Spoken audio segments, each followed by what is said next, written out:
Cancel nyo ng Netflix nyo mga nerds. Kasi ito na. Tinuluyan na si VP Sara ng Kamara.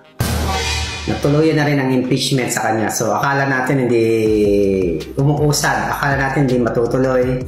Kasi gahol na sa oras. Pero what a surprise, di ba?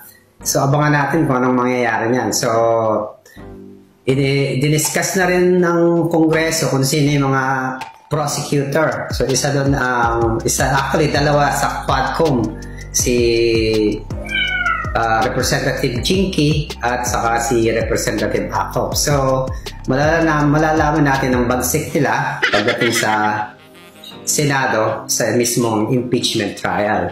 Curious din ako kung sinong magiging mga defense lawyer na magde-defend kay VP Sara. Kasi maraming magagaling na mga lawyer na kakotsaban na mga sa panig nila Duterte. So, excited ako kung ano mangyayari. So, sabi ko nga, lahat ng inyong streaming yan, i-cancel nyo na muna dahil mas magandang panoodin to.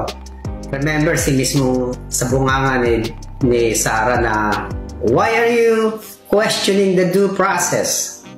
Why are you questioning due process? Diba?